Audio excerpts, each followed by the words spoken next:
Hello everyone, and today is the official release day for Strixhaven, so I figured I'm going to buy 2 kits, I'm going to crack both, and I'm going to see which one does better, Quandrix or Silverquill. But before we go into that, remember guys, I am still doing a giveaway of these 6 packs of cards. Look at my other video, please remember to sub, like the video, and comment, and you will be entered to win these 6 packs. And again, it is given away in just about a month on May 15th for these 6 packs. Anyway, back to the video. I'm going to start with Quandrix for today and kind of see what we get with it. If we can get it open, if we can even start. Use a little pen. That's a fine enough rip. So, again, I'm going blind into these. This is more, it's like kind of like an unboxing video because I don't really know what's going on inside of these. So let's figure it out. I do like the little self-design. So we have the little die with the little logo on it. I think that's really neat. But should we go into our card?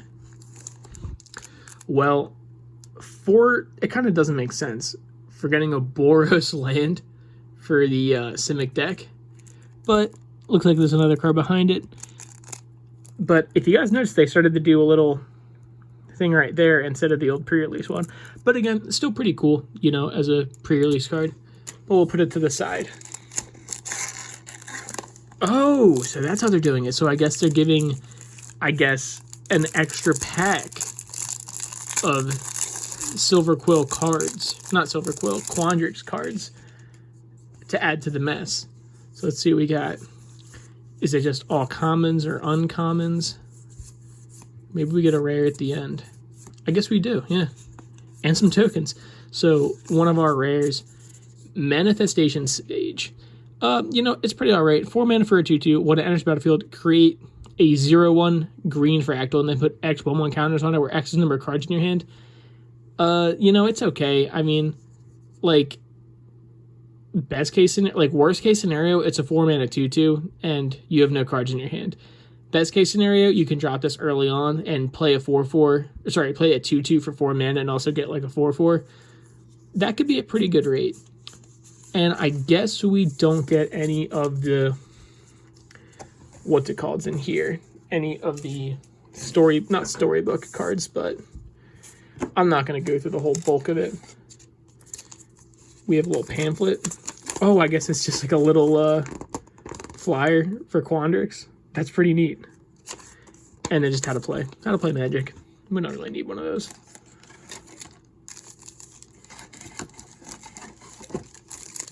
So, so I guess it's 5 packs and then the extra one. I guess that kind of evens out. Let's see what we got. I'm not really going to organize them. I'll put all rares up in this pile. I'll put all historical archive cards up in the other pile. So let's see what we got here. I'm not really going to go through any of these specific ones, commons, just because, you know, they're commons. This card's nuts. Literally, arguably one of the best removal cards in the set. And for our rare, we have a Dream Strix. Oh, and I guess this is it. I don't know if you guys ever were playing for Amon Cap, but it looks like we got a Stone Rain. Destroy target land and a Dream Strix. When it becomes a target of a spell, sacrifice it. When it dies, learn. You know, honestly, not that bad. A 3 mana 3/2 with flyer is already fine. And then, like, if it dies, you know, or dies, learn. That's not bad, but I feel like the Stone Rain is really cool, though. But is it supposed to be like that? Sorry, I'm looking at the right there. I guess it is supposed to be like that. Either way, that's not bad. Bad in constructed, not good. Yeah, not good in constructed. Unless you have a good sideboard. When I say construct, I mainly mean like EDH and things like that. But it's so cool having like a little historical archive. Kelpie Guide, Closing Statement, still pretty good removal. Dueling Coach, and an Archmage Emeritus. Just whenever you cast an instant sorcery, draw a card. Super nutty. And an Adventurous Impulse. God, I love how these look. Yeah, I guess it is supposed to be like that. And yeah, it looks like the rares have that little stamp on it. Honestly, this is shaping up to be a pretty good pool so far. Like, just with Adventurous Impulse is really good. For those who don't know, pay 1 mana sorcery, look at the top 3 cards of your deck, put a creature or land card from among them into your hand and the rest on the bottom. It's essentially mono green, not as good. It's just like a not as good Once Upon a Time, but it's a 1 mana. It's like a mana cheaper. So let's see what we got here. And again, I'm not really going to go through all the commons, and I'll go through the uncommons to see what's notable. Cody, and to Claim the Firstborn. So for Cody, I just want to go these one at a time. Claim the Firstborn is just really cool, but you know, it's just like still in standard, not worth much. I think Cody's a really cool commander. I don't really know what you would do with Cody in a limited environment. I guess 3 mana for a 1/4 blocker is not bad, and pay 4 mana to just ramp. You know, maybe he could be cool, but I'm not really quite too sure. You know, tell me what you guys think about Cody, because I think Cody could be, you know, I think shutting off creatures, which is pretty much the primary way to win in limited. Practical Research, Stormkin Artist, Witherbloom, and a Lorehold command with an Eliminate. Oh, and our first foil. So before I talk about these two, best case, I mean, it could just be a 3 mana 1/4 blocker that kind of hurts you, can't cast permanent, but you could also ramp and really combo out with cool abilities like that. Eliminate, it's just good. You know, it's just good removal. And Lorehold command, choose 2. Make a 3/2. Creatures you control get +1 and indestructible. It deals 3 damage to any target, and target player gains 3 life. And sacrifice a permanent and draw 2 cards. I like it. I like it a lot. I think those cards are good. I think the whole cycle of the commands... Oh, wow, we really burned through this quick. I think the whole cycle of the commands are very good. No mythics. Creative Outburst. I don't really like it. I think these cards, like, they're cool because you can just kind of like 2 mana, get a treasure or whatever, but it's like, that's so hard to get to.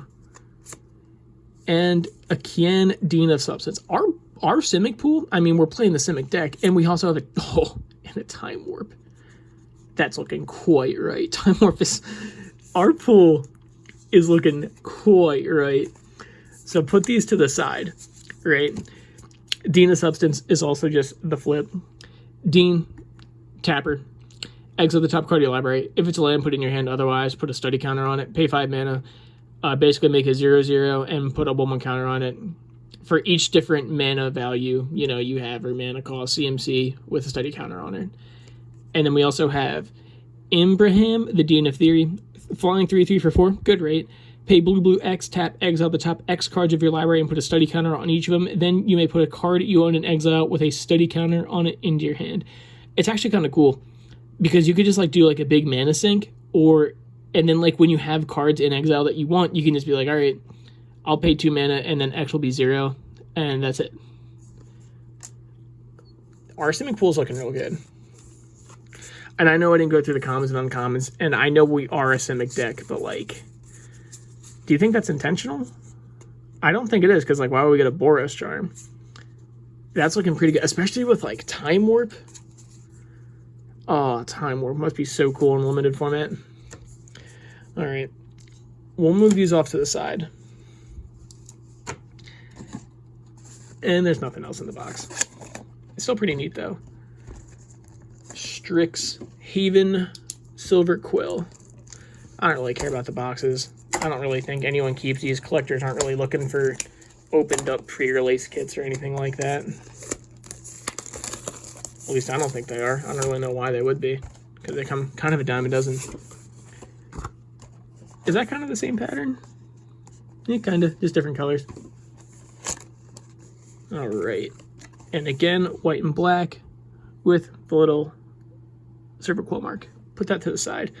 Our promo, a Selfless Gilf Weaver. 3 mana, 2/3, exile them, creatures you control get indestructible. And we can't even see it. I don't want to open it. But you know what? For the video, I will. I think these are probably the arena cards.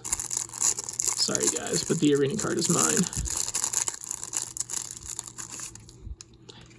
And alternatively, we have Deadly Vanity. 8 mana, choose a creature or planeswalker, then destroy all other creatures. Creature or planeswalker. So, you either get a low protection... does it... Oh, it doesn't have the thing on the other side. But still really, really cool with the timestamp and a modal foil. We'll put that... I'll put it up just... I'll put it right here. Okay, we'll go through our Orzhov pack. Let's see what's going on with it.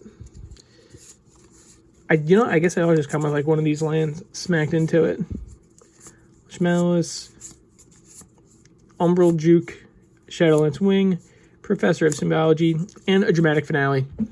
Creature tokens you control get +1/+1. Whenever one or more non-token creatures you control die, make it 2/1 with flyer. All it does it. So that's actually kind of cool. So once per turn, you can make a 3/2 with a little bit of a Lord effect. That's pretty cool. Let's see what this one says for the Silver Quill. Oh! Hold up. Hold up. Where did I put the other one? I've been just dropping all the trash, but like... Oh, it's right here. They match up to make like a cool poster. Right? Do they?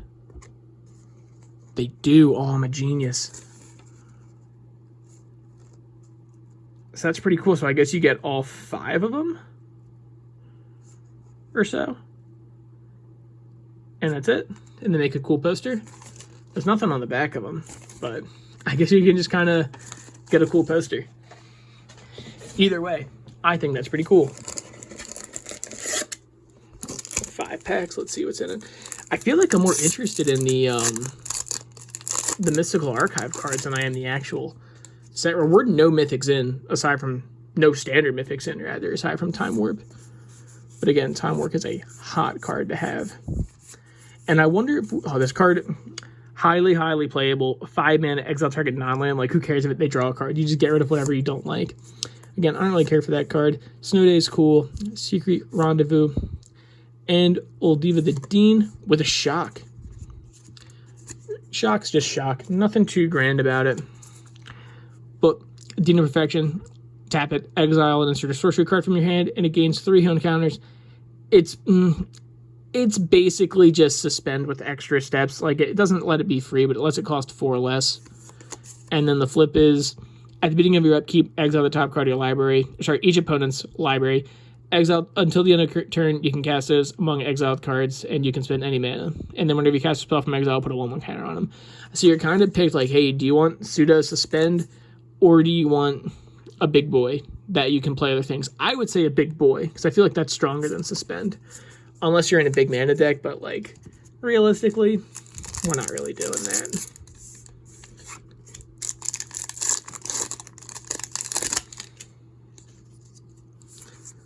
Let's go through all the commons. Sorry, Pauper players, but also this card's really good. No one's really saying anything, but like Eldrazi Tribal, get a waste, colorless ramp, solve the equation, return the past caller, master symmetry. Pretty cool. I mean, 4 mana, 4/4 with reach and trample, base value, and we get an elite spellbinder.